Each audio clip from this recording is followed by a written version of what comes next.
1992년 7월 경상남도 합천군의 평온한 여름밤을 가르고 한 남자가 증발했습니다. 그리고 정확히 15시간 뒤 남편을 기다리던 아내마저 백주대낮에 정체 모를 승합차에 끌려가며 마을은 공포에 휩싸였습니다. 성실하게 치킨집을 운영하던 젊은 부부에게 닥친 이 잔혹한 그림자는 과연 어디에서 시작된 것일까요? 발견된 남편의 시신과 의문의 현금 인출 기록, 그리고 공권력의 뼈아픈 실체까지 30년 넘게 풀리지 않은 합천판 증발 사건의 진실을 추적합니다. 그날의 이야기 속으로 붉은 달 미스테리 지금 시작합니다. 경상남도 합천군 합천읍의 한 호젓한 골목. 이제 막 30을 앞둔 송영준과 박미희 부부는 작은 치킨집을 열었습니다.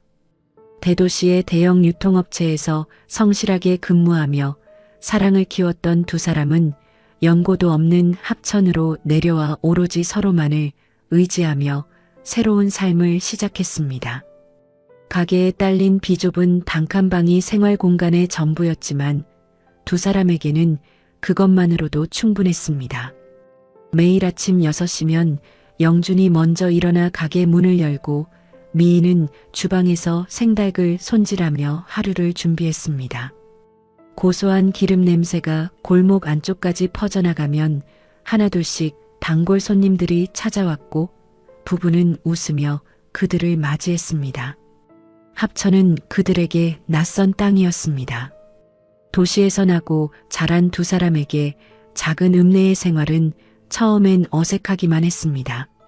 하지만 시간이 지나면서 이웃들은 조금씩 마음을 열기 시작했고 부부의 성실함은 자연스럽게 사람들의 신뢰를 얻어냈습니다. 여기 사장님네 치킨은 진짜 맛있어. 튀김옷이 바삭바삭하고 속은 촉촉하거든. 동네 슈퍼주인 아주머니가 지나가는 말로 던진 칭찬이었지만 미희는 그런 작은 말 한마디에도 환하게 웃으며 감사 인사를 건넸습니다. 영주는 배달을 나갈 때마다 오토바이를 조심스럽게 몰았고 손님이 주문한 치킨이 식지 않도록 항상 서둘렀습니다. 부부의 하루는 언제나 바빴습니다. 아침에 장을 보고 오후엔 손님을 받고 저녁엔 배달이 쏟아졌습니다. 특히 주말이면 주문이 몰려 두 사람은 쉴 틈도 없이 주방과 홀을 오갔습니다. 미희야, 잠깐만 쉬었다 해. 내가 할게. 영준이 땀을 훔치며 아내를 챙기면 미희는 고개를 저으며 대답했습니다. 괜찮아요. 우리 둘이 함께하면 금방이에요.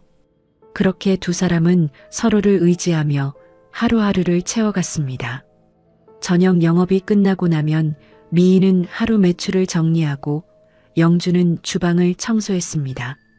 가끔 밤늦게 단칸방에 누워 천장을 바라보며 두 사람은 미래를 그려보곤 했습니다. 조금만 더 열심히 하면 여기서 자리 잡을 수 있을 것 같아. 영준의 말에 미희는 고개를 끄덕였습니다. 두 사람의 꿈은 거창하지 않았습니다.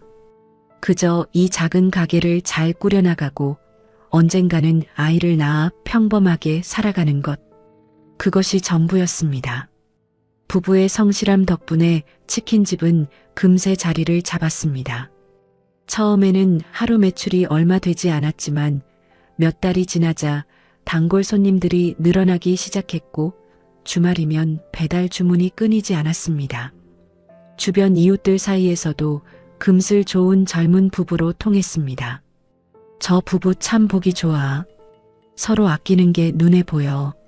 마을 어른들은 가끔 가게 앞을 지나가며 부부를 흐뭇하게 바라봤습니다. 영준과 미희는 누가 봐도 행복해 보였습니다. 힘들어도 서로를 탓하지 않았고 지쳐도 함께 웃었습니다. 하지만 그 평화로운 일상 뒤편으로 정체 모를 불행의 그림자가 소리 없이 다가오고 있었습니다. 마을의 공기 속에 섞인 비릿한 긴장감을 부부는 전혀 눈치채지 못했습니다. 그들이 흘린 땀방울이 누군가에게는 탐욕의 대상이 되고 있었다는 사실을 깨닫기엔 너무나 평범하고 따뜻한 날들이었습니다. 가끔 가게 앞을 지나가는 낯선 얼굴들이 있었습니다. 주문을 하는 것도 아니고 그렇다고 무언가를 묻는 것도 아닌 채 그저 가게 안을 슬쩍 들여다보고 지나가는 사람들. 미희는 한두 번 그런 모습을 목격했지만 별 신경 쓰지 않았습니다. 합천은 작은 읍내였고 지나가는 사람들이 호기심에 새로 생긴 가게를 구경하는 것쯤은 자연스러운 일이었으니까요. 영준 역시 그런 시선들을 느끼지 못한 건 아니었습니다. 하지만 그는 단지 장사가 잘 되어서 사람들의 관심을 받는 거라 생각했습니다. 실제로 치킨집은 날이 갈수록 번창했고 두 사람의 통장에는 조금씩 돈이 모이기 시작했습니다. 1992년 여름 합천의 거리는 뜨거운 햇살로 가득했습니다. 매미 소리가 요란하게 울려 퍼지는 골목 안쪽에서 영준과 미희는 오늘도 묵묵히 가게를 지켰습니다. 그들은 몰랐습니다. 이 평범한 일상이 곧 산산이 부서질 거라는 사실을. 그리고 그 파편 속에서 두 사람은 영영 서로를 놓치게 될 거라는 잔혹한 운명을. 가게 밖 가로등 아래로 저녁 그림자가 길게 드리워졌습니다. 그 어둠 속 어딘가에서 탐욕에 눈먼 누군가가 부부를 향해 천천히 다가오고 있었습니다. 무더위가 기승을 부리던 7월의 어느 목요일 저녁, 치킨집은 그 어느 때보다 붐볐습니다. 저녁 6시가 넘어가자 주문 전화가 끊임없이 울려댔고 영주는 배달 주문서를 받아 적느라 손이 모자랄 지경이었습니다. 주방에서는 미희가 닭을 튀기느라 정신없이 움직이고 있었고 뜨거운 기름에서 뿜어져 나오는 열기가 좁은 가게 안을 가득 채웠습니다. 여보, 배달 5건 더 들어왔어요.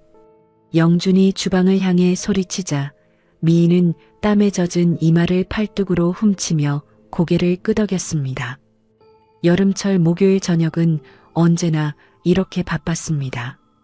사람들은 더운 날씨에 요리하기 싫어했고 그럴수록 배달 음식 주문은 늘어났습니다.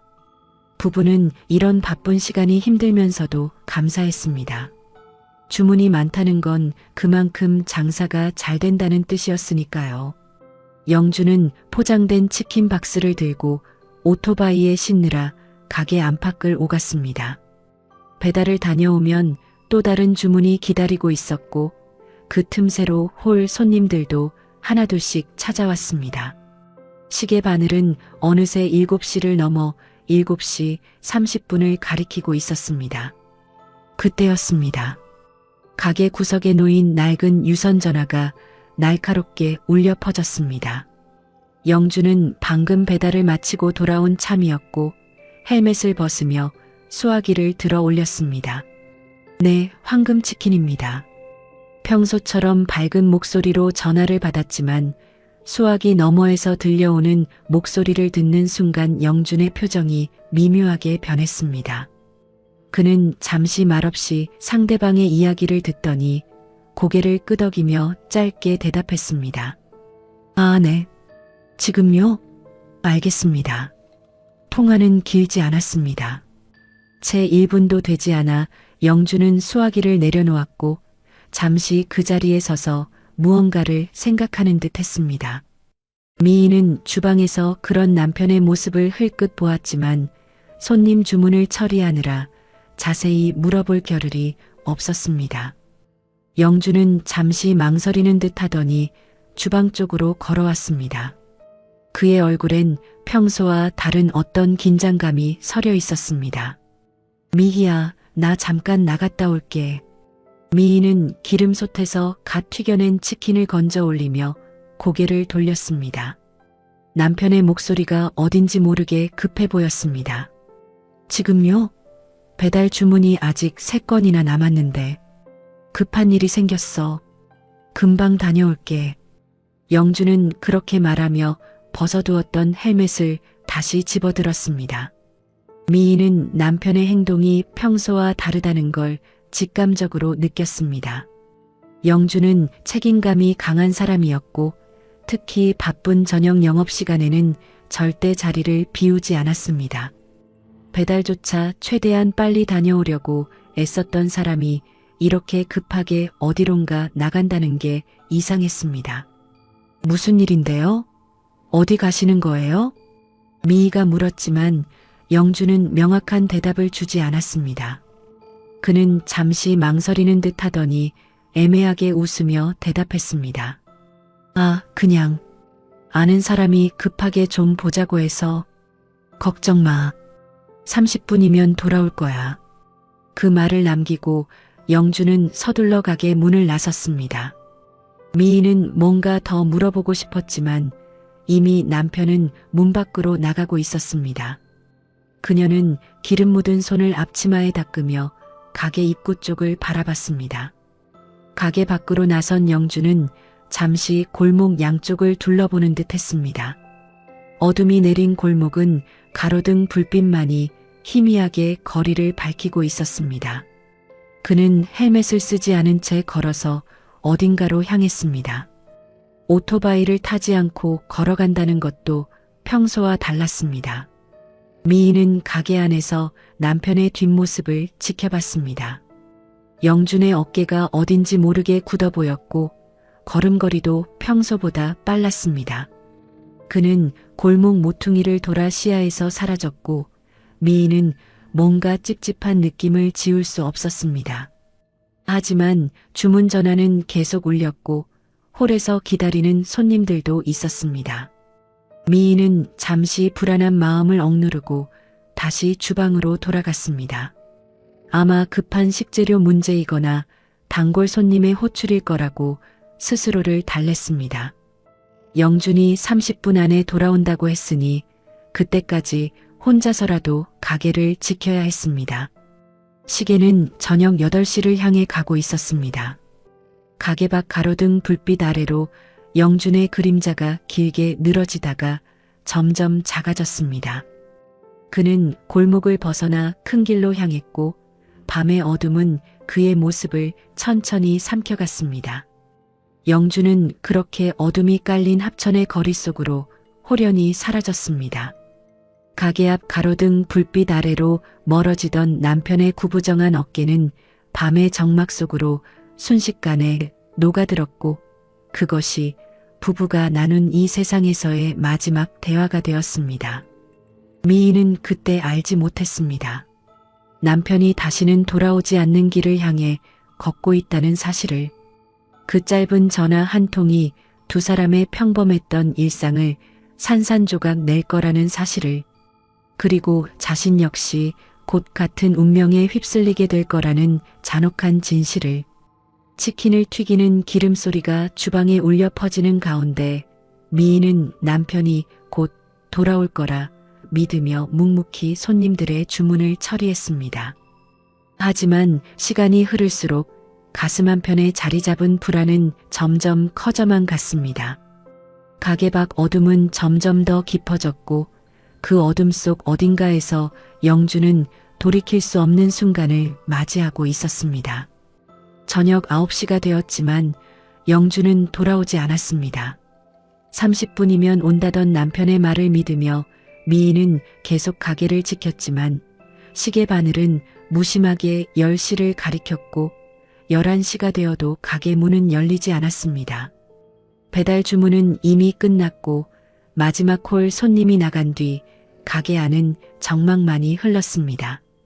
미희는 가게 문 앞에 서서 골목 안쪽을 몇 번이고 들여다봤습니다. 영준이 언제든 저 모퉁이를 돌아 나타날 것만 같았지만 골목엔 냉랭한 밤바람만 불어올 뿐 아무도 나타나지 않았습니다. 그녀는 남편이 다녔던 길을 떠올리며 애써 불안을 가라앉혔습니다. 혹시 아는 사람을 만나 이야기가 길어진 건 아닐까? 혹시 무슨 급한 일이 생겨 전화할 시간도 없는 건 아닐까? 하지만 합천은 작은 읍내였고 밤늦게까지 볼일을 볼 만한 곳도 많지 않았습니다. 게다가 영주는 평소 약속 시간을 어기는 사람이 아니었습니다. 30분이면 돌아온다던 그의 말은 언제나 지켜졌고 설령 늦더라도 반드시 전화 한 통은 했었습니다. 그런 남편이 이렇게 소식도 없이 사라진다는 게 도무지 이해되지 않았습니다. 11시가 넘어가자 미희는 더 이상 기다릴 수 없었습니다.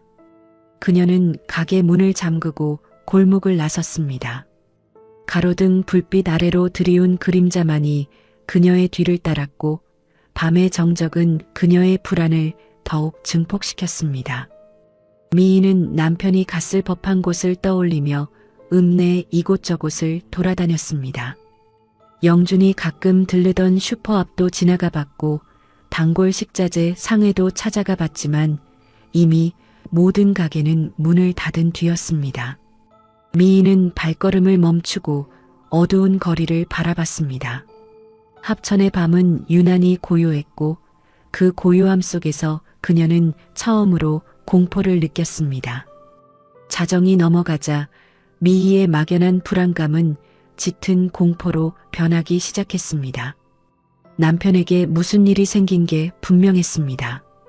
교통사고라도 당한 건 아닐까, 어디선가 다쳐서 쓰러진 건 아닐까, 온갖 나쁜 생각들이 머릿속을 채워나갔습니다.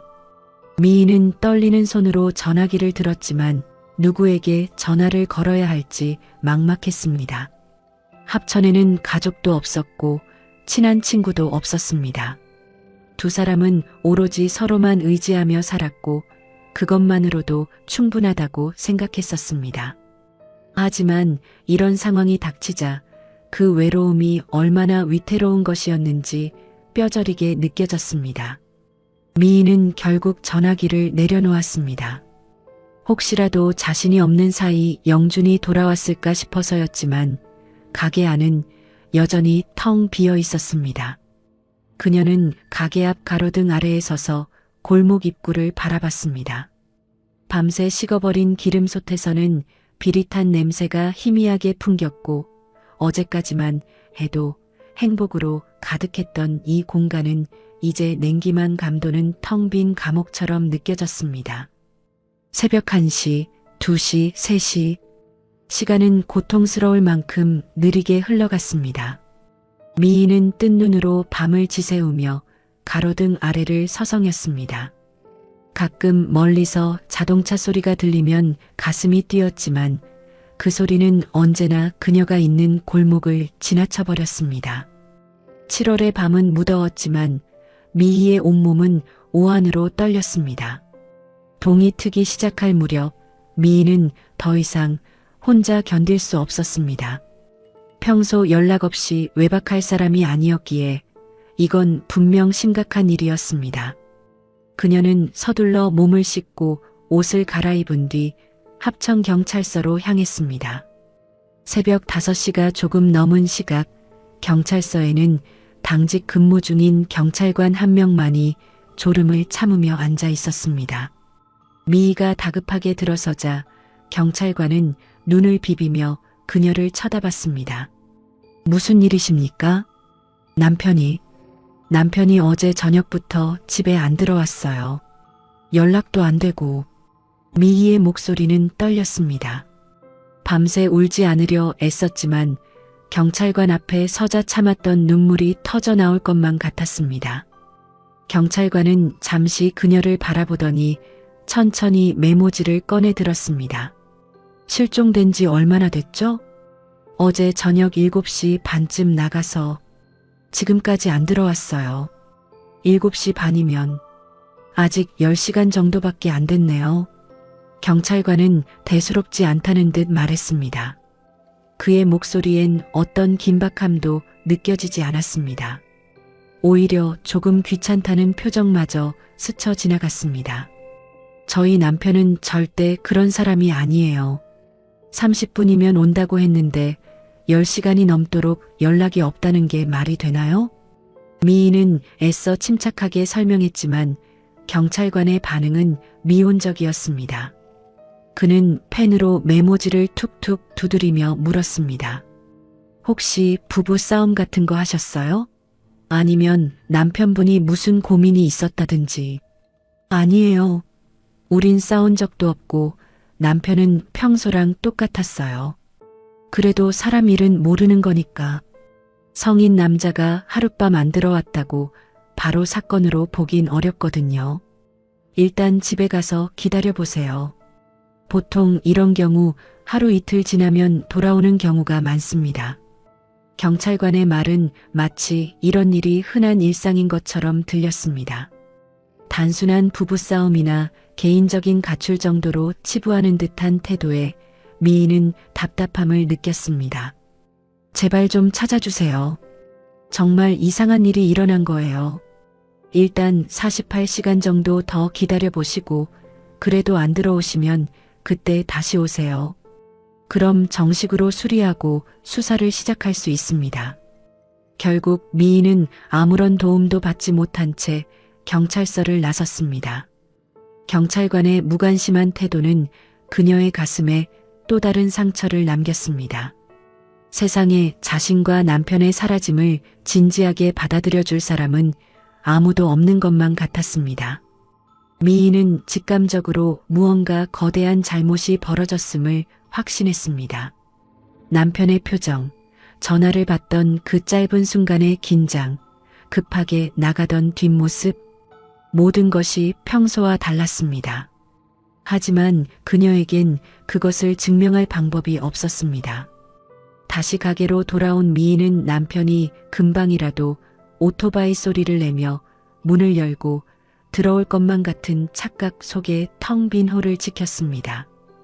어제 저녁 손님들로 가득했던 그 자리는 이제 쓸쓸한 공백만 남아 있었습니다. 밤새 식어버린 기름솥의 냄새가 유난히 비릿하게 느껴지던 그날 새벽은 아내에게 세상에서 가장 긴 시간이었습니다. 미인은 창밖을 바라보며 기도했습니다. 제발 남편이 무사히 돌아오기를, 이 모든 게 그저 기우이기를. 하지만 밝아오는 아침 햇살은 그녀의 기도를 비웃기라도 하듯 차갑게만 느껴졌습니다. 금요일 아침이 밝아왔습니다. 한숨도 자지 못한 미인은 가게 안의자에 앉아 멍하니 벽시계만 바라봤습니다. 초침이 움직일 때마다 희망은 조금씩 사라져갔고 불안은 더욱 짙어져만 갔습니다. 어제 이맘때만 해도 영준과 함께 장을 보러 나갈 준비를 하던 시간이었는데 이제 그녀는 혼자였습니다. 아침 7시가 되자 골목 안쪽으로 사람들의 발소리가 들리기 시작했습니다. 출근길에 나선 직장인들, 아침 장을 보러 나온 주부들, 평범한 하루를 시작하는 사람들의 일상이 가게 밖으로 스쳐 지나갔습니다. 하지만 미희의 세상은 여전히 멈춰 있었습니다. 그녀는 억지로라도 정신을 차려야 한다고 스스로에게 말했습니다. 가게 문을 열어야 했고 혹시라도 영준이 돌아왔을 때를 대비해 평소처럼 준비를 해야 했습니다. 미희는 비틀거리며 일어나 주방으로 걸어갔습니다. 어제 저녁 그대로 방치된 주방은 어질러져 있었고 식어버린 기름솥에서는 굳어버린 기름이 희끄무레한 막을 형성하고 있었습니다. 손을 씻고 앞치마를 두르는 동작조차 기계적으로 느껴졌습니다. 미희는 평소 하던 대로 생닭을 꺼내고 채소를 손질하기 시작했지만 손은 자꾸만 떨렸고 머릿속은 온통 남편 생각뿐이었습니다. 칼을 잡은 손에 힘이 들어가지 않았고 몇 번이고 같은 동작을 반복하며 멍하니 서 있는 자신을 발견했습니다. 아침 8시가 넘어가자 동네 슈퍼 주인 아주머니가 가게 앞을 지나가다 안을 들여다봤습니다. 평소와 달리 가게 분위기가 이상하다는 걸 눈치챈 듯 아주머니는 잠시 망설이다 안으로 들어왔습니다. 사장님, 오늘 안색이 안 좋으시네요. 무슨 일 있어요?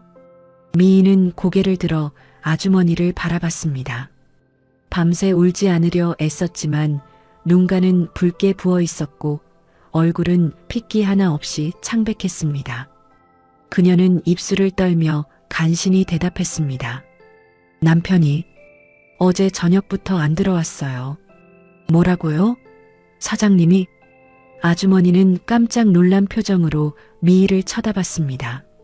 하지만 그녀 역시 뭐라 위로의 말을 건네야 할지 몰라 난처한 표정을 지었습니다. 경찰서엔 다녀왔어요? 다녀왔는데 하루 이틀 더 기다려보래요. 그럼 아직 괜찮을 거예요. 남자들이 원래 그렇잖아요. 급한 일 생기면 연락도 못하고. 아주머니는 미희를 안심시키려 했지만 그녀의 말은 공허하게 들렸습니다. 잠시 머뭇거리던 아주머니는 결국 가게를 나섰고 미희는 다시 혼자가 되었습니다. 오전 9시가 가까워지고 있었습니다. 미희는 가게 앞에 나와 골목 입구를 바라봤습니다. 여전히 남편이 저 모퉁이를 돌아 나타날 것만 같은 착각에 빠져 있었습니다. 7월의 아침 햇살은 뜨겁게 내리쬐었고 매미 소리가 요란하게 울려 퍼지는 가운데 거리는 평화로워 보였습니다. 그때였습니다. 가게 앞 도로에서 급브레이크 소리가 요란하게 울려 퍼졌습니다. 미희가 고개를 돌리는 순간 낡은 회색 승합차 한 대가 가게 앞에 거칠게 멈춰 섰습니다. 차체는 먼지로 뒤덮여 있었고 번호판은 진흙으로 반쯤 가려져 있었습니다. 차 문이 열리더니 건장한 체격의 20대 남성 2명이 재빠르게 내렸습니다. 그들은 모자를 깊게 눌러 쓰고 있었고 얼굴 절반이 가려져 제대로 보이지 않았습니다. 미희는 본능적으로 뭔가 이상하다는 걸 느꼈지만 그들이 누구인지 왜 여기 왔는지 파악하기도 전에 상황은 급박하게 전개되었습니다. 두 남성은 주저없이 미희에게 다가왔습니다. 그들의 움직임은 마치 이미 계획된 것처럼 빠르고 정확했습니다. 미희가 뒤로 물러서려는 순간 그중 한 명이 그녀의 팔을 거칠게 붙잡았습니다. 뭐 하는 거예요? 나요. 미희는 비명을 지르며 저항했지만 남성의 힘은 상상 이상으로 강했습니다. 다른 한 명은 재빨리 그녀의 입을 막았고 두 사람은 순식간에 미희를 들어 올렸습니다. 그녀는 발버둥을 치며 소리를 지르려 했지만 입이 막힌 채 제대로 된 비명조차 낼 수 없었습니다. 살려주세요. 도와주세요. 간신히 흘러나온 그녀의 목소리는 아침의 소음 속에 묻혀버렸습니다. 골목 안쪽에서는 아무도 이 광경을 보지 못했고 큰 길에서도 지나가는 사람들은 무슨 일이 벌어지는지 제대로 인식하지 못했습니다. 모든 일은 불과 10여 초 만에 일어났습니다. 두 남성은 미희를 승합차 뒷좌석으로 밀어 넣었습니다. 그녀는 차 안으로 떨어지며 바닥에 부딪혔고 그 충격에 잠시 정신이 아찔해졌습니다. 차 문이 쾅 하고 닫히는 소리가 들렸고 곧이어 엔진이 요란하게 굉음을 내며 시동이 걸렸습니다. 미희는 차 안에서 필사적으로 문을 열려고 했지만 문은 이미 잠겨 있었습니다. 차 앞좌석에는 운전자로 보이는 또 다른 남성이 앉아 있었고 그는 뒤도 돌아보지 않은 채 엑셀러레이터를 힘껏 밟았습니다. 승합차는 굉음을 내며 합천 외곽 국도를 향해 빠르게 달리기 시작했습니다. 제발요. 왜 이러는 거예요? 전화 줘요. 미희는 울부짖으며 애원했지만 차 안의 남성들은 아무런 대꾸도 하지 않았습니다. 그들은 마치 물건을 옮기듯 태연하게 앞만 보고 운전했고 미희의 비명 따위는 신경도 쓰지 않았습니다. 차는 읍내를 벗어나 외곽도로로 접어들었고 창밖으로 보이는 풍경은 점점 낯설어져 갔습니다. 가게 앞에는 미희가 신고 있던 신발 한 짝만이 바닥에 나뒹굴고 있었습니다. 그녀가 저항하며 벗겨진 그 신발은 가게 입구 계단 위에 쓸쓸하게 놓여 있었고 아무것도 모르는 사람들은 그 옆을 무심히 지나쳐 갔습니다. 1시간쯤 지난 후 인근 철물점을 운영하는 김 씨가 우연히 그 신발을 발견했습니다. 그는 처음엔 별 생각 없이 지나쳤지만 치킨집이 문을 닫고 있다는 게 이상하다고 느꼈습니다. 평소 이 시간이면 벌써 영업 준비를 하고 있어야 했는데 가게는 텅 비어 있었고 안에는 아무도 없었습니다. 김 씨는 가게 안을 들여다봤습니다. 주방에는 반쯤 손질된 닭고기가 놓여 있었고 테이블 위에는 미희가 입던 앞치마가 걸쳐져 있었습니다. 뭔가 이상한 일이 벌어진 게 분명했습니다. 그는 급히 동네 사람들을 불렀고 곧 작은 소동이 벌어졌습니다. 아까 아침에 사모님 얼굴이 안 좋아 보이긴 했는데 슈퍼 주인 아주머니가 걱정스러운 표정으로 말했습니다. 사람들은 수군거리기 시작했고 누군가는 경찰에 신고해야 한다고 말했습니다. 하지만 그때는 이미 늦었습니다. 미희를 태운 승합차는 합천의 경계를 넘어 어딘가로 사라진 뒤였고 불과 하루 사이에 부부는 평생을 약속했던 합천 땅에서 흔적도 없이 증발해버렸습니다. 대낮에 길거리에서 한 여성이 짐짝처럼 실려나갔음에도 불구하고 남겨진 것은 바닥에 떨어진 그녀의 신발 한 짝뿐이었습니다. 치킨집 간판은 여전히 햇살을 받으며 빛나고 있었지만 그 안은 이제 죽음의 정막만이 흐르고 있었습니다. 토요일 오후 합천군 용주면 인근의 한 저수지는 여느 때와 다름없이 고요했습니다.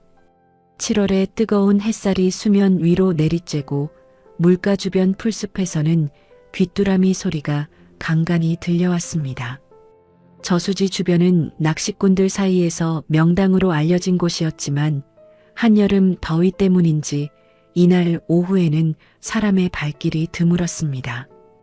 오후 2시가 조금 넘은 시각 인근 마을에 사는 50대 남성 박 씨가 낚싯대를 메고 저수지를 찾았습니다. 평소 자주 찾던 자리는 이미 풀이 무성하게 자라 접근하기 어려웠고 그는 좀 더 나은 자리를 찾아 저수지 둑을 따라 걸었습니다. 땀을 훔치며 한참을 걸어가던 그는 저수지 북쪽 끝자락 사람들이 잘 찾지 않는 외진 풀숲 근처에서 발걸음을 멈췄습니다. 처음에는 그저 쓰러진 나무 그루터기인 줄로만 알았습니다. 하지만 가까이 다가가면서 박 씨는 뭔가 이상한 걸 느꼈습니다. 풀숲 사이로 사람의 옷자락처럼 보이는 것이 보였고 그 순간 그의 가슴이 철렁 내려앉았습니다. 조금 더 가까이 다가간 박 씨는 그만 비명을 지르며 뒤로 물러섰습니다. 풀숲 안에는 한 남성이 쓰러져 있었습니다. 얼굴은 땅을 향하고 있었고 몸은 부자연스럽게 뒤틀려 있었습니다. 박 씨는 떨리는 손으로 가까운 마을로 달려가 경찰에 신고했고 30분쯤 지나 합천경찰서 소속 경찰관들이 현장에 도착했습니다. 현장을 확인한 경찰관들의 표정은 굳어졌습니다. 발견된 남성은 이미 숨을 거둔 지 오래된 상태였고 사망 시점은 적어도 하루 이상 전으로 추정되었습니다. 경찰은 즉시 현장을 통제하고 감식반을 요청했습니다. 한적했던 저수지 주변은 순식간에 긴박한 현장으로 변했습니다. 감식팀이 도착해 시신을 살펴본 결과는 충격적이었습니다.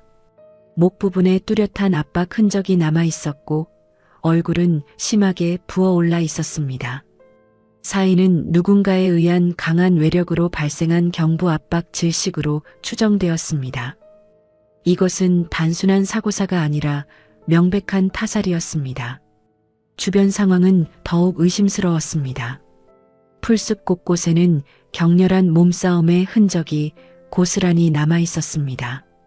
풀이 짓밟혀 있었고 근처 나뭇가지들이 부러져 있었으며 땅바닥에는 질질 끌린 듯한 자국이 선명하게 나 있었습니다.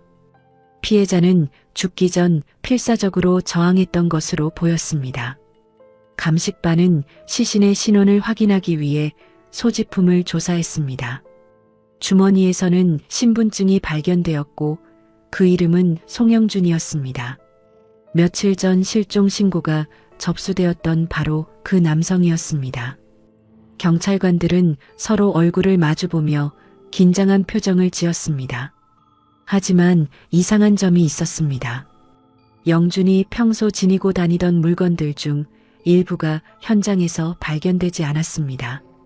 가게 열쇠, 약간의 현금, 그리고 아내와 함께 찍은 사진을 넣어둔 지갑 등이 사라진 상태였습니다.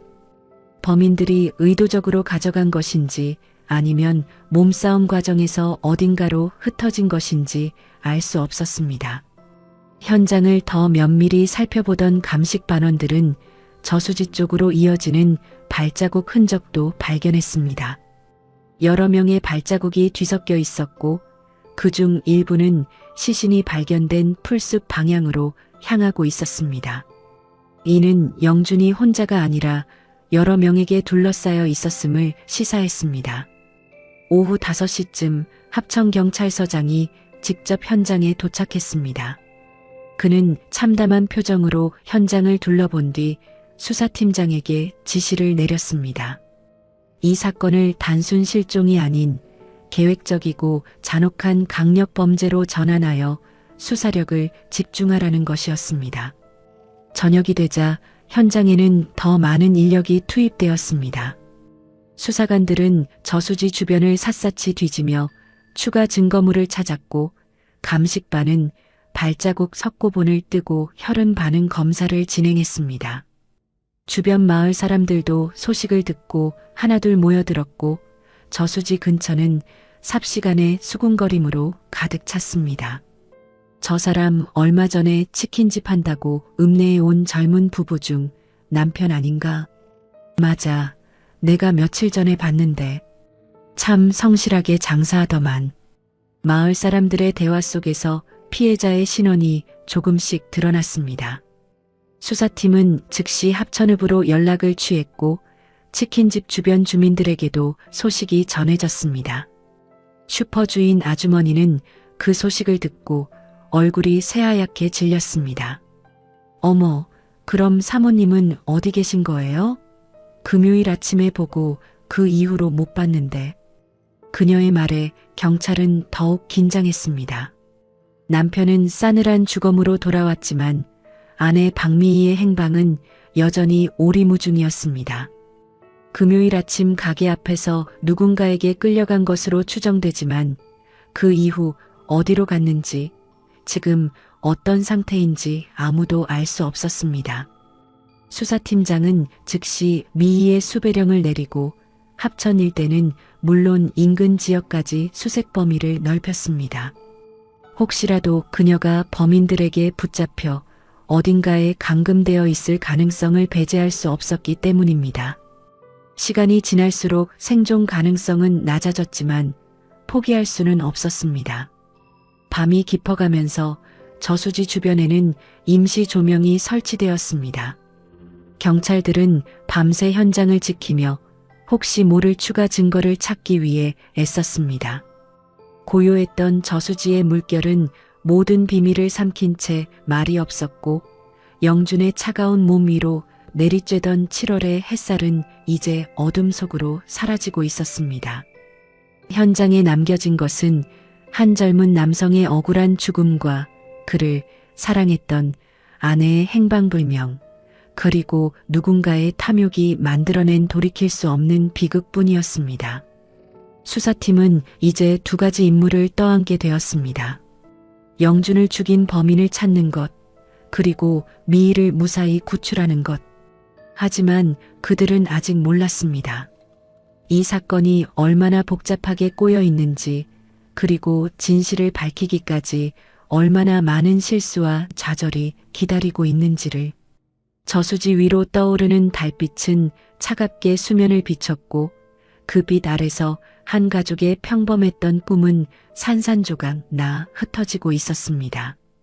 영준의 시신이 발견된 다음 날인 일요일, 합천경찰서는 비상체제로 돌입했습니다. 주말 휴무는 취소되었고 모든 수사관들이 사건에 투입되었습니다. 회의실에는 현장에서 수집한 증거물들과 피해자 관련 자료들이 빼곡히 쌓여 있었고 화이트보드에는 사건의 타임라인이 정리되어 있었습니다. 수사팀장 최경희는 팀원들 앞에서 지금까지 파악된 내용을 정리했습니다. 목요일 저녁 7시 30분 영준 실종, 금요일 아침 9시경 미희 납치, 토요일 오후 영준의 시신 발견. 짧은 시간 안에 벌어진 일련의 사건들은 명백히 연결되어 있었습니다. 범인들의 목적이 뭡니까? 젊은 형사 한 명이 질문을 던졌습니다. 최경희는 잠시 생각하더니 대답했습니다. 아직 확실하진 않지만 금전적인 동기가 가장 유력해 보입니다. 부부가 운영하던 치킨집은 장사가 잘 됐고 현금 회전이 빠른 업종이니까요. 그 말에 다른 수사관이 고개를 끄덕였습니다. 하지만 여전히 풀리지 않는 의문들이 많았습니다. 왜 영준을 먼저 불러냈는지, 어떻게 그를 저수지까지 데려갔는지, 그리고 미희는 지금 어디에 있는지. 최경희는 팀원들에게 지시를 내렸습니다. 부부의 금융 기록을 전부 추적하고 주변 인물들을 조사하며 사건 당일 합천 읍내에서 수상한 차량이나 인물을 목격한 사람이 있는지 탐문하라는 것이었습니다. 수사관들은 각자 맡은 업무를 시작했고 그중 금융조사팀은 즉시 농협 합천군 집으로 향했습니다. 월요일 오전 은행이 문을 열자마자 수사관들이 들이닥쳤습니다. 그들은 송영준과 박미의 명의의 모든 계좌 거래 내역을 요청했고 은행 직원들은 긴장한 표정으로 자료를 준비하기 시작했습니다. 1시간쯤 지나자 프린트된 거래 내역 서류 뭉치가 수사관들 앞에 놓였습니다. 수사관들은 꼼꼼히 거래 내역을 살펴봤습니다. 대부분은 평범한 입출금 기록이었습니다. 장을 보고 재료를 사고 매출을 입금하는 일상적인 거래들. 하지만 금요일 날짜의 기록을 보던 한 수사관의 눈빛이 날카로워졌습니다. 팀장님, 이거 좀 보십시오. 그가 가리킨 부분에는 금요일 오후 2시 17분에 박미의 명의 계좌에서 500만 원이 인출된 기록이 찍혀 있었습니다. 수사관들은 서로 얼굴을 마주 보았습니다. 미희가 납치된 시각은 금요일 아침 9시경이었습니다. 그렇다면 오후 2시에 그녀의 통장에서 돈을 인출한 사람은 누구인가? 창구 직원을 불러주십시오. 수사관의 요청에 은행 지점장은 금요일 오후 근무했던 여직원을 회의실로 데려왔습니다. 30대 초반으로 보이는 여직원은 긴장한 표정으로 수사관들 앞에 앉았습니다. 금요일 오후 2시 17분경 박미애 씨 명의 통장에서 500만 원을 인출해 간 사람을 기억하십니까? 수사관의 질문에 여직원은 잠시 생각하더니 고개를 끄덕였습니다. 기억나요. 그날 오후에 큰 금액 인출이 있어서 제가 확인 절차를 밟았거든요. 어떤 사람이었습니까? 남자 2명이었어요. 둘 다 30대 정도로 보였고 모자를 깊게 눌러쓰고 있었습니다. 여직원의 말에 수사관들은 긴장했습니다. 미희를 납치했다는 목격자 진술과 일치하는 부분이었습니다. 얼굴을 제대로 봤습니까? 아니요, 모자를 눌러쓰고 고개를 숙이고 있어서 잘 안 보였어요. 한 명은 키가 크고 체격이 건장했고 다른 한 명은 조금 작았던 것 같은데 통장과 도장은 어떻게 제시했습니까? 통장이랑 도장을 가지고 왔어요. 본인 확인을 하려고 신분증을 요구했는데 한 명이 박미애 씨 신분증을 꺼내 보여줬습니다. 그때 이상하다고 생각하지 않으셨습니까? 여직원은 난처한 표정을 지었습니다. 그녀는 잠시 망설이다 대답했습니다. 솔직히 좀 이상하긴 했어요. 여자 명의 통장인데 남자들이 왔으니까요. 그래서 본인이 직접 오지 않은 이유를 물어봤는데 아내가 아파서 대신 왔다고 하더라고요. 그 말을 믿으셨습니까? 당시엔 그럴 수도 있다고 생각했어요.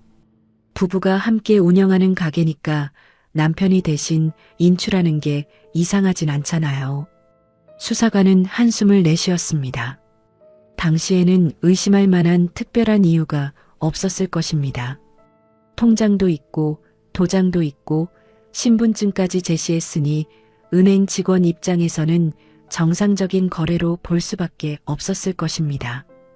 당시 은행에 폐쇄회로 화면이 있었습니까? 아니요, 저희 지점은 아직 설치되지 않았어요. 본점에만 있고. 수사관은 아쉬움이 가득한 표정을 지었습니다. 만약 CCTV가 있었다면 범인들의 얼굴을 확인할 수 있었을 텐데 1992년 당시 작은 지점에는 그런 장비가 없었습니다. 혹시 그들이 한 말이나 행동 중 기억나는 게 더 있습니까? 여직원은 눈을 감고 그날을 떠올렸습니다. 잠시 후 그녀가 입을 열었습니다. 한 명이 계속 시계를 보더라고요. 마치 시간에 쫓기는 것처럼. 그리고 돈을 받자마자 급하게 나갔어요. 보통은 돈을 세어보거나 하는데 그냥 가방에 넣고 바로 나가버렸습니다. 차는 봤습니까? 창구에서는 밖이 잘 안 보여서 차까지는 못 봤어요. 수사관들은 여직원의 진술을 꼼꼼히 기록했습니다. 비록 범인들의 얼굴을 확인할 수는 없었지만 이는 명백히 범행에 주된 동기가 금전적 이득에 있었음을 보여주는 증거였습니다. 수사팀은 은행을 나서며 추론을 이어갔습니다. 범인들은 이미 부부의 재정 상태와 개인정보를 사전에 파악하고 있었습니다. 통장과 도장, 심지어 신분증까지 확보한 것을 보면 미희를 납치한 후 그녀의 소지품을 모두 빼앗았을 가능성이 높았습니다. 계획적인 범행입니다. 최경희가 단호하게 말했습니다. 목요일 저녁 영준을 유인해 살해하고 금요일 아침 미희를 납치한 후 그녀의 통장에서 돈을 인출했습니다. 모든 것이 치밀하게 계산된 순서대로 진행되었습니다. 500만 원이면 당시 기준으로 작은 돈이 아닙니다. 범인들은 이 부부가 얼마나 모았는지 정확히 알고 있었던 겁니다. 다른 수사관이 덧붙였습니다. 이는 범인들이 부부를 상당 기간 관찰했거나 아니면 가까운 곳에서 정보를 얻었을 가능성을 시사했습니다. 경찰서로 돌아온 수사팀은 즉시 주변 탐문을 강화했습니다. 치킨집 근처에서 수상한 인물을 본 사람이 있는지, 부부에게 금전 관련 접근을 한 사람이 있는지 조사하기 시작했습니다.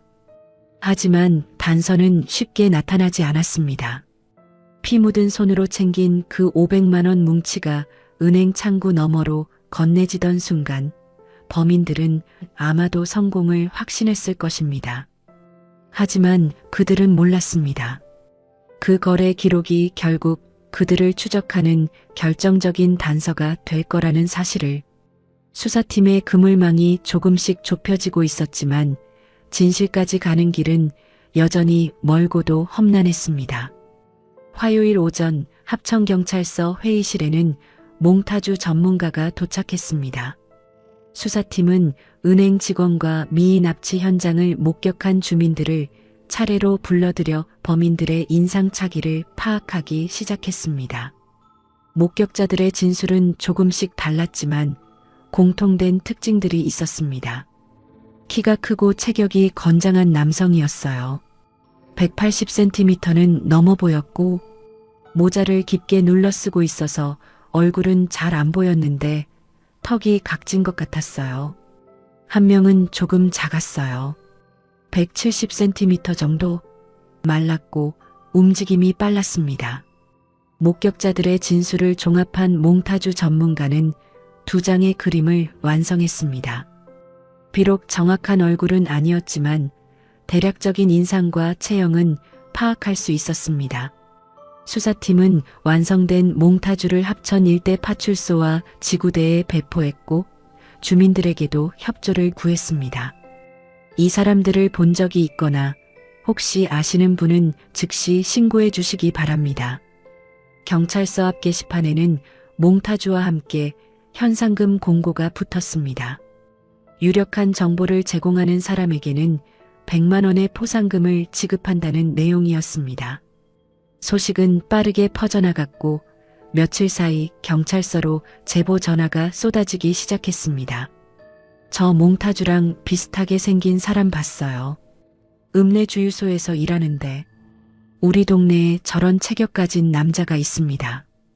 평소 행동도 수상하고 수사팀은 하나하나 확인하며 용의자 리스트를 작성했습니다. 일주일 사이에 약 8명의 남성이 수사선상에 올랐습니다. 모두 합천 또는 인근 지역에 거주하는 20대에서 30대 남성들이었고 체격이나 인상차기가 몽타주와 어느 정도 일치하는 사람들이었습니다. 수사팀은 이들을 차례로 소환해 조사를 진행했습니다. 첫 번째 용의자는 합천읍에서 자동차 정비소를 운영하는 30대 남성이었습니다. 체격은 건장했지만 사건 당일 여러 명의 손님들이 그의 정비소에서 작업을 받았다는 증언이 나왔습니다. 알리바이가 확실했습니다. 두 번째 용의자는 인근 마을에 사는 20대 후반 남성이었습니다. 평소 합천 읍내를 자주 돌아다녔고 회색 승합차를 소유하고 있었습니다. 하지만 그의 차량은 사건 현장 목격자들이 설명한 것과 모델이 달랐고 사건 당일 그는 대구에서 친구들과 함께 있었다는 사실이 확인되었습니다. 세 번째, 네 번째, 다섯 번째 용의자들도 마찬가지였습니다. 모두 외형적 특징은 비슷했지만 사건과의 직접적인 연관성을 찾기 어려웠습니다. 어떤 이는 가족들과 함께 있었고 어떤 이는 직장에서 근무 중이었으며 어떤 이는 합천과는 전혀 다른 곳에서 생활하고 있었습니다. 수사는 점차 교착 상태에 빠졌습니다. 일주일이 지나고 2주일이 지났지만 결정적인 용의자는 나타나지 않았습니다. 미희의 생사는 여전히 확인되지 않았고 시간이 갈수록 그녀를 무사히 찾을 가능성은 줄어들었습니다. 수사팀에는 압박이 가해지기 시작했습니다. 경찰서장은 매일 진행 상황을 보고받았고 상부에서는 조속한 사건 해결을 요구했습니다. 언론에서도 이 사건을 다루기 시작했고 지역 주민들의 불안은 커져만 갔습니다. 이렇게 가다간 미제 사건으로 남겠어. 최경희는 초조한 표정으로 회의실을 오갔습니다.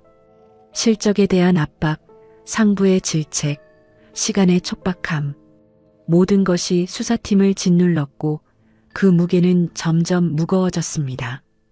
그러던 어느 날 합천 외곽 지역에 거주하는 한 주민으로부터 제보가 들어왔습니다.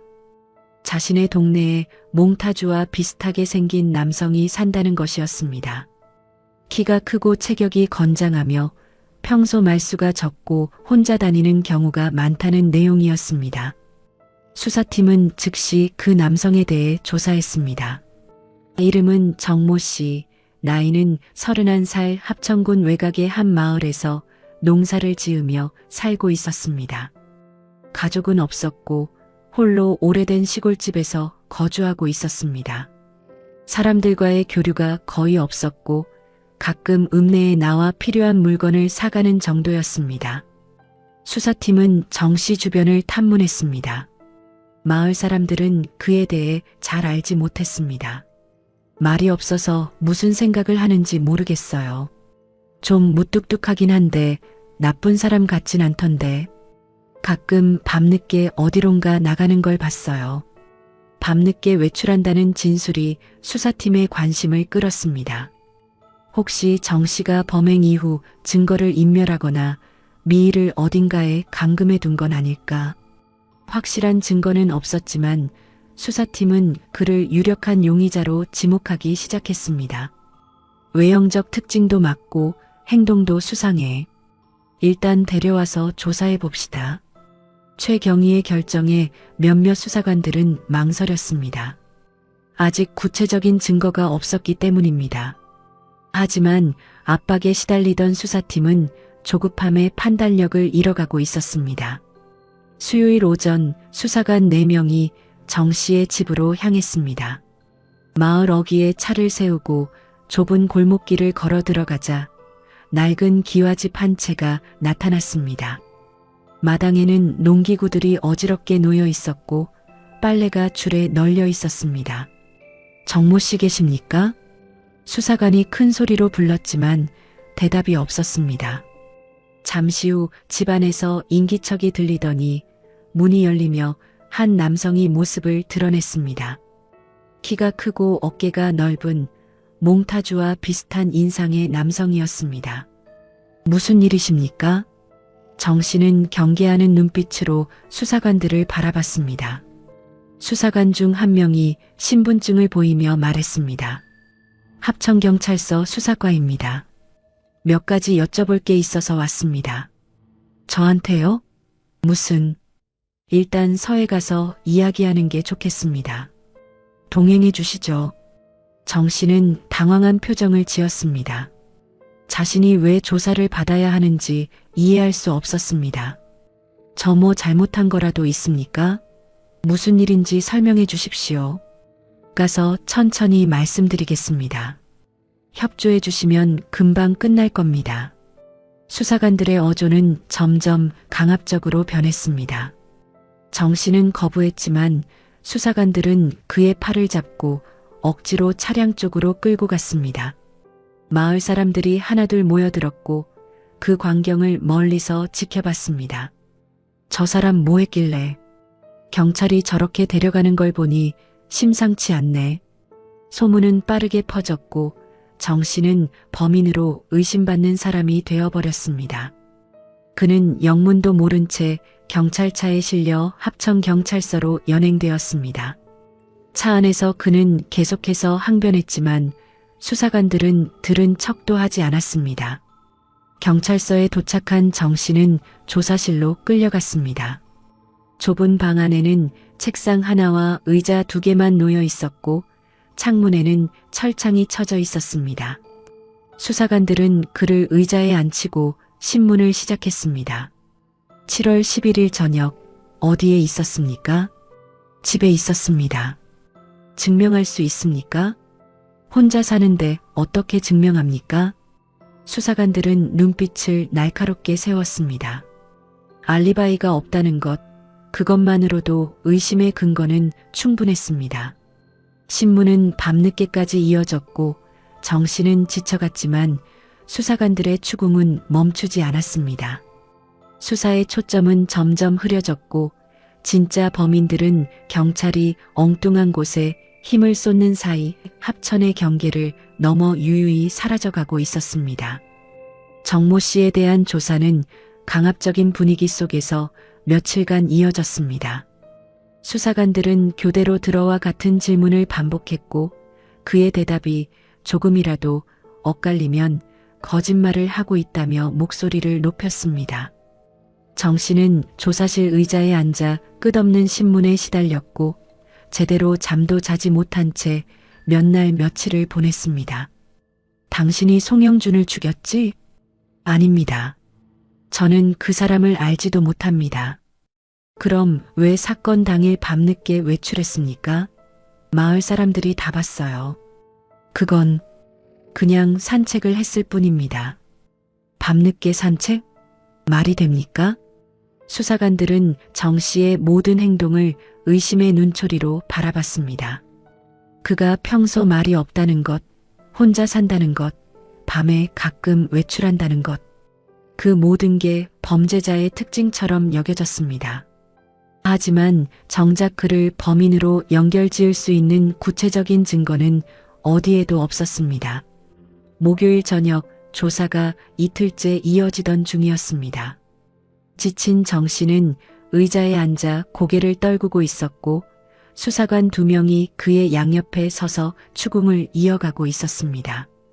자백하면 형량이 줄어듭니다.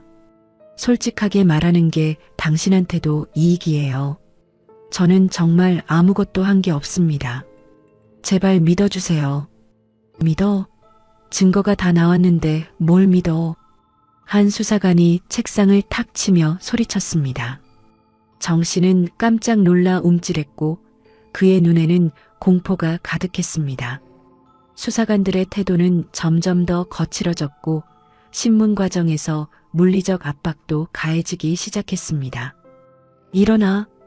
수사관 한 명이 정 씨를 의자에서 일으켜 세웠습니다. 그는 비틀거리며 일어섰지만 수사관은 그를 벽 쪽으로 밀어붙였습니다.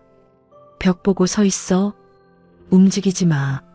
정 씨는 벽을 향해 서 있어야 했고 수사관들은 그 상태로 신문을 계속했습니다. 1시간, 2시간, 3시간. 다리가 후들거리기 시작했지만 앉을 수도 없었습니다. 몸이 기울면 수사관들이 다시 세웠고 조금이라도 항의하면 더 큰 소리로 윽박질렀습니다.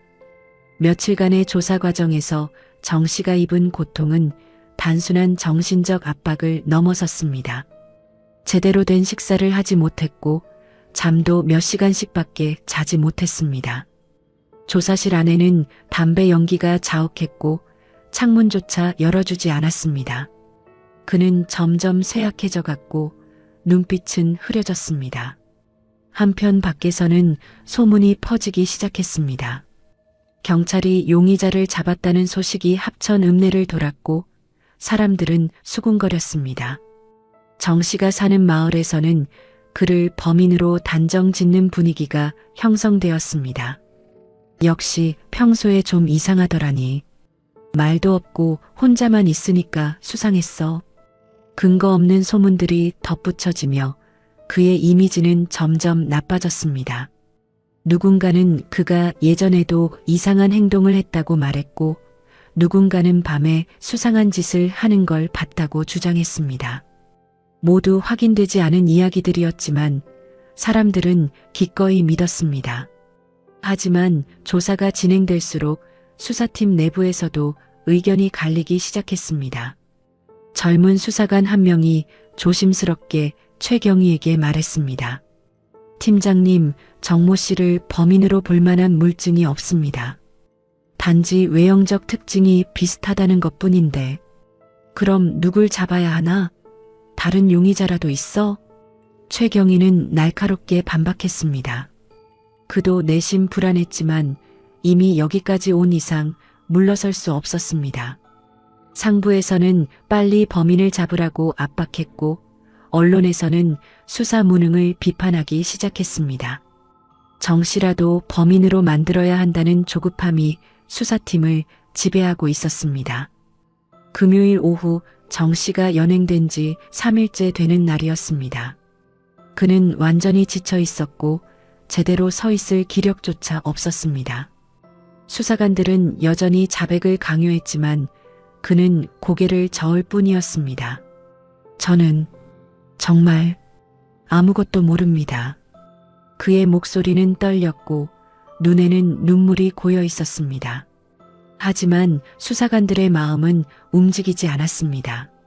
그날 저녁 경찰서 밖에서는 작은 소동이 벌어졌습니다. 인근 마을의 몇몇 주민들이 경찰서 앞에 모여 항의를 시작한 것입니다. 정 씨를 아는 사람들이었고 그가 결코 그런 범죄를 저지를 사람이 아니라고 주장했습니다. 정모는 착한 사람이에요. 왜 증거도 없이 가두는 겁니까? 경찰이 무고한 사람을 고문하고 있다는 소문이 돌아요. 항해 시위는 작았지만 지역 신문 기자들의 관심을 끌었습니다. 기자들은 경찰서에 문의했고 조사 과정에서 가혹행위가 있었는지 확인하려 했습니다. 경찰서 측은 그런 사실이 없다고 부인했지만 의혹은 커져만 갔습니다. 토요일 오전 정 씨가 연행된 지 나흘째 되던 날이었습니다. 경찰서장은 최경희를 불러들였습니다. 서장의 표정은 심각했습니다. 정모 씨를 계속 붙잡아 둘 만한 증거가 있나? 현재까지는 정확한 물증은 확보하지 못했습니다. 그럼 왜 아직도 조사실에 가두고 있나? 밖에서 난리가 났어. 인권 침해라고 항의하는 사람들도 있고 언론에서도 관심 갖고 있어. 최경희는 아무 말도 하지 못했습니다. 그는 잘못된 판단을 했다는 걸 이미 알고 있었지만 인정하고 싶지 않았습니다. 풀어줘. 더 이상 붙잡아둘 명분이 없어. 서장의 지시에 최경희는 고개를 숙였습니다. 그날 오후 정 씨는 무혐의로 풀려났습니다.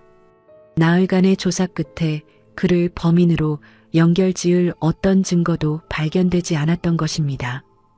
경찰서 문을 나선 정 씨의 모습은 처참했습니다. 얼굴은 수척했고 눈은 충혈되어 있었으며 걸음걸이조차 비틀거렸습니다.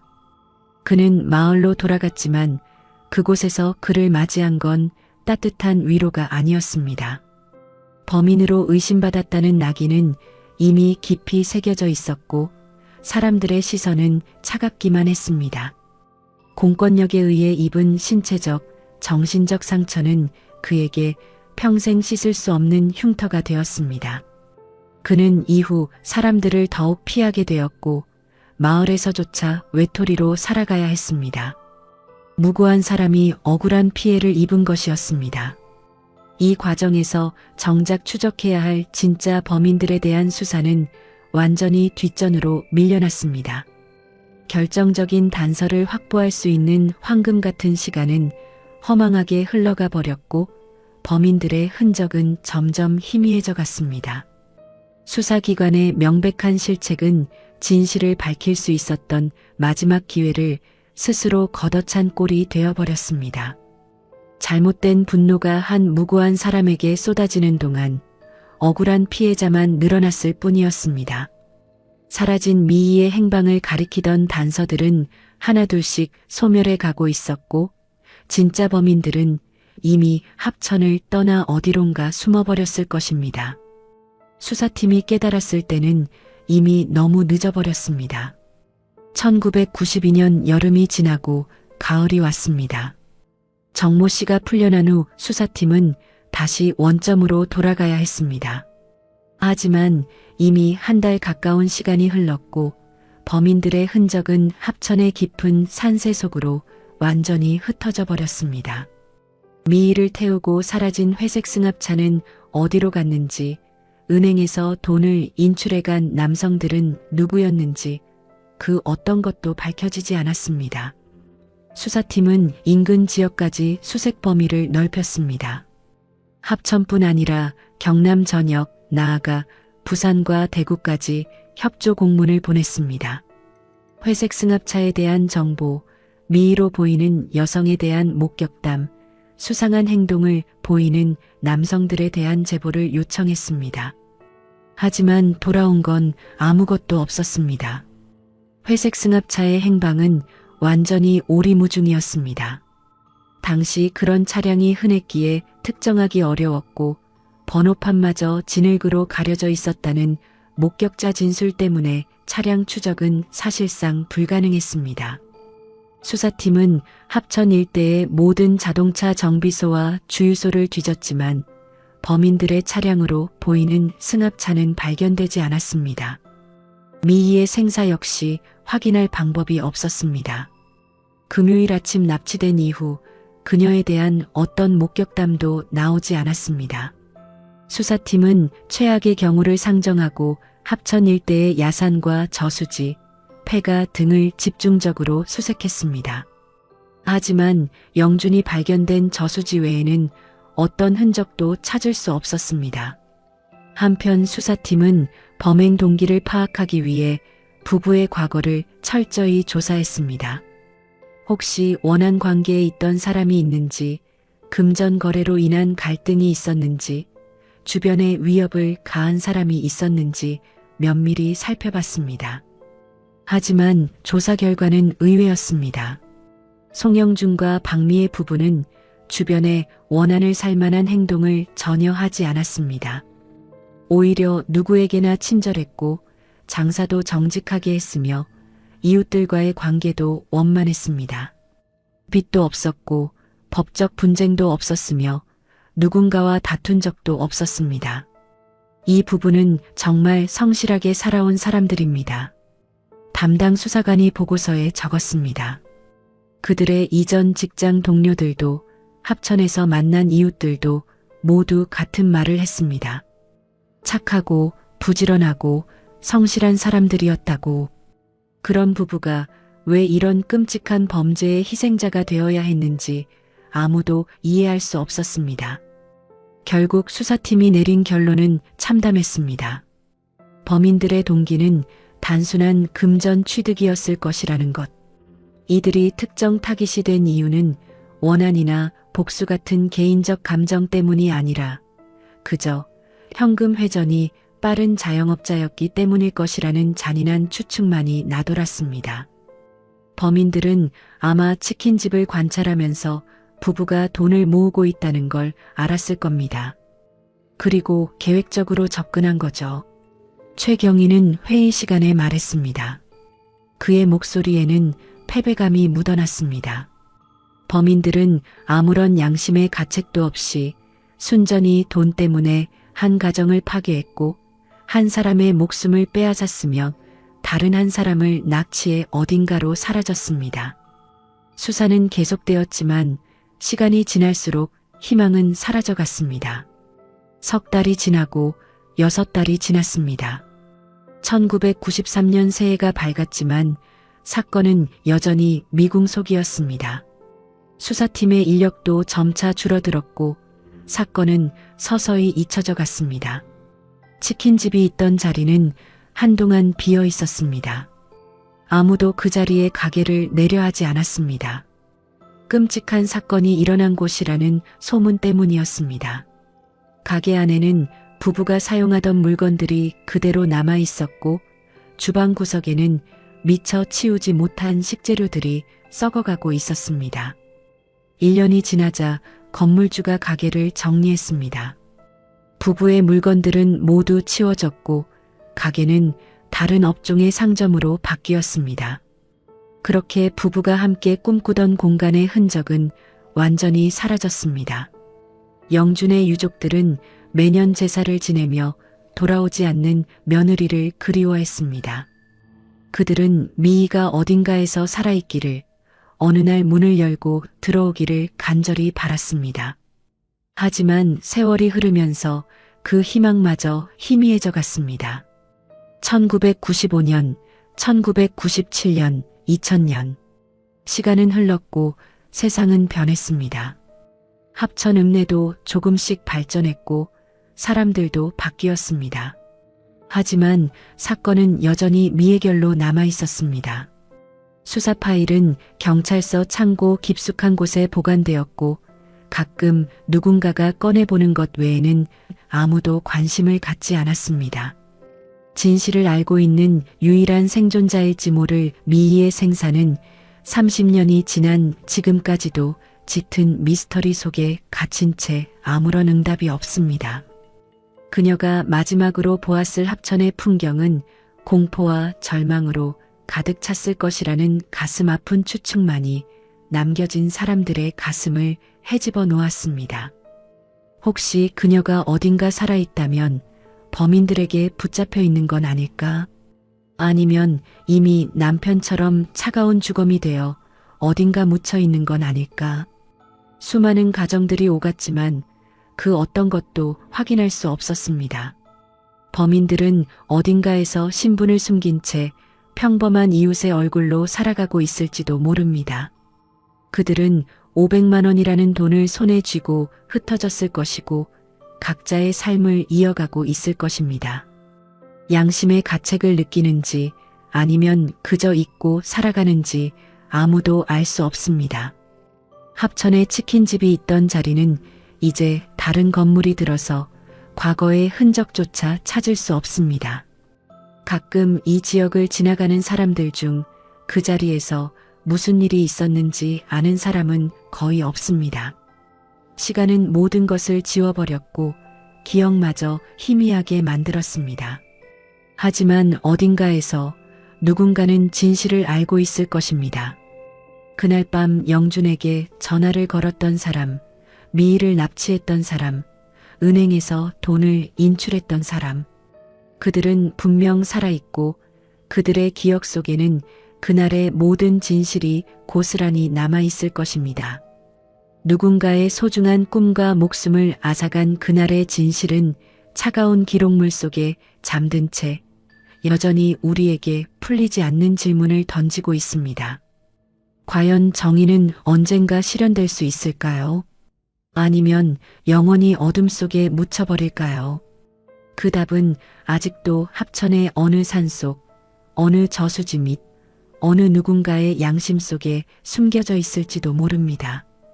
2007년 7월 사건 발생 후 15년이라는 긴 세월이 흘렀습니다. 한여름의 뜨거운 햇살이 합천경찰서 건물을 비추던 그날, 법적으로 정해진 단죄의 시간이 만료되는 날이 다가왔습니다. 살인죄의 공소시효 15년이 끝나가고 있었던 것입니다. 당시 사건을 담당했던 최경위는 이미 정년퇴직을 하고 없었습니다. 수사팀원들도 대부분 다른 부서로 옮겨갔거나 경찰을 떠났습니다. 합천경찰서 자체도 새 건물로 이전했고 오래된 수사 파일들은 디지털화되어 데이터베이스에 저장되었습니다. 공소시효 만료를 앞두고 경찰서에서는 형식적인 최종 점검을 진행했습니다. 담당 수사관이 오래된 파일 박스를 열어 먼지 쌓인 서류들을 꺼냈습니다. 1992년 7월 11일부터 시작된 수사 기록이 두툼한 파일 속에 고스란히 담겨 있었습니다. 목격자 진술서, 현장 감식 사진, 은행 거래 내역, 몽타주, 용의자 조사 기록. 15년간 축적된 자료는 상당했지만 정작 중요한 것은 하나도 없었습니다. 범인의 신원, 미희의 행방, 범행의 정확한 동기. 핵심적인 부분들은 여전히 빈칸으로 남아 있었습니다. 수사관은 파일을 넘기며 한숨을 쉬었습니다. 그동안 수많은 제보가 있었습니다. 어떤 이는 합천 외곽에서 미희로 보이는 여성을 봤다고 했고, 어떤 이는 인근 도시에서 범인으로 의심되는 남성을 목격했다고 신고했습니다. 심지어 무당을 찾아가 영준의 영혼이 범인의 이름을 말했다는 황당한 제보도 있었습니다. 하지만 그 어느 것도 구체적인 단서로 이어지지 않았습니다. 제보자들이 목격했다는 여성은 미희가 아니었고 의심받았던 남성들은 모두 알리바이가 확인되었습니다. 무당의 이야기는 당연히 근거가 없었습니다. 매번 희망을 품고 달려갔지만 돌아오는 건 실망뿐이었습니다. 2007년 7월 11일 자정, 법적으로 공소시효가 완전히 만료되었습니다. 이제 설령 범인을 찾아낸다 해도 살인죄로 처벌할 수 없게 되었습니다. 법은 15년이라는 시간의 선을 그었고 그 선 너머로 사건은 영원히 미해결 상태로 남게 되었습니다. 물론 납치와 감금, 강도 등 다른 혐의로는 여전히 처벌이 가능했습니다. 하지만 가장 무거운 죄인 살인에 대해서는 더 이상 법적 책임을 물을 수 없다는 현실이 뼈아팠습니다. 영준의 유족들에게 이 소식이 전해졌을 때 그들은 말없이 고개를 떨어뜨렸습니다. 공소시효가 만료된 후에도 수사 파일은 보관되었습니다. 혹시 모를 새로운 단서나 자백이 나올 가능성을 완전히 배제할 수 없었기 때문입니다. 하지만 현실적으로 수사에 인력을 투입할 명분은 사라졌고 사건은 점점 더 잊혀져 갔습니다. 그로부터 다시 세월이 흘렀습니다. 2010년대가 되면서 합천은 더욱 변했습니다. 새로운 건물들이 들어섰고 젊은 세대들은 이 사건에 대해 들어본 적도 없었습니다. 가끔 지역 신문에서 미제 사건 특집 기사를 낼 때 언급되는 정도였습니다. 송영준의 부모님은 세상을 떠났고 그의 형제들만이 매년 제사를 지내며 동생을 기억했습니다. 제사상 앞에는 영준의 사진과 함께 미희의 사진도 놓였습니다. 법적으로는 실종자이지만 가족들은 그녀도 이미 세상을 떠났을 거라 여겼습니다. 범인들은 어디에 있을까요? 그들은 아마도 평범한 일상을 살아가고 있을 것입니다. 누군가의 이웃으로, 직장 동료로, 가족의 일원으로 말입니다. 1992년 여름 저지른 범죄를 가슴 깊이 묻어둔 채 혹은 이미 잊어버린 채 살아가고 있을지도 모릅니다. 500만 원. 당시 기준으로는 큰 돈이었지만 그것이 과연 두 사람의 삶을 파괴할 만한 가치가 있었을까요? 범인들은 그 돈으로 무엇을 했을까요? 사업을 시작했을까요? 빚을 갚았을까요? 아니면 그저 술과 도박으로 탕진했을까요? 그 답 역시 알 수 없습니다. 합천 읍내를 걷다 보면 이제는 아무도 그날의 사건을 기억하는 사람을 찾기 어렵습니다. 치킨집이 있던 건물은 여러 번 주인이 바뀌었고 지금은 전혀 다른 모습을 하고 있습니다. 영준이 발견된 용주면의 저수지도 여전히 그 자리에 있지만 낚시꾼들은 그곳에서 무슨 일이 있었는지 모른 채 낚싯대를 들이웁니다. 하지만 진실은 사라지지 않습니다. 기록 속에, 누군가의 기억 속에, 그리고 무엇보다 범인들의 양심 속에 그날의 진실은 여전히 살아 있습니다. 언젠가 누군가 입을 열 수도 있고 우연히 결정적 증거가 발견될 수도 있습니다. 아니면 영원히 미스터리로 남을 수도 있습니다. 2026년 현재 사건 발생 후 34년이 흘렀습니다. 당시 20대였던 범인들은 이제 50대 중반이 되었을 것입니다. 그들은 지금 무슨 생각을 하며 살아가고 있을까요? 혹시 이 이야기를 보고 있지는 않을까요? 그리고 조금이라도 양심의 가책을 느끼고 있을까요? 미인은 어디에 있을까요? 그녀는 과연 무슨 일을 겪었을까요? 납치된 그날 이후 그녀에게 무슨 일이 벌어졌는지, 그녀는 지금 어디에 있는지 아무도 알지 못합니다. 어쩌면 이 세상 어딘가에서 기억을 잃은 채 살아가고 있을지도 모릅니다. 아니면 이미 오래전 차가운 땅속으로 돌아갔을지도 모릅니다. 합천의 여름은 여전히 뜨겁습니다. 매미는 여전히 울고 해는 여전히 자결합니다. 하지만 1992년 그 여름에 사라진 두 사람의 꿈과 희망은 다시 돌아오지 않습니다. 그들이 함께 그리던 평범한 행복, 작은 가게를 키우고 아이를 낳아 기르던 소박한 미래는 영영 사라졌습니다. 여러분은 어떻게 생각하시나요? 이 사건은 단순히 돈 때문에 벌어진 우발적 범죄였을까요? 아니면 더 깊은 이유가 숨겨져 있을까요? 미인은 정말 세상을 떠난 걸까요? 아니면 어딘가에서 살아있을까요? 범인들은 지금 어디서 무엇을 하며 살고 있을까요? 그리고 그들은 과연 단 한 번이라도 자신들이 저지른 일을 후회했을까요? 끝까지 시청해 주셔서 감사합니다. 지금까지 붉은 달 미스테리였습니다.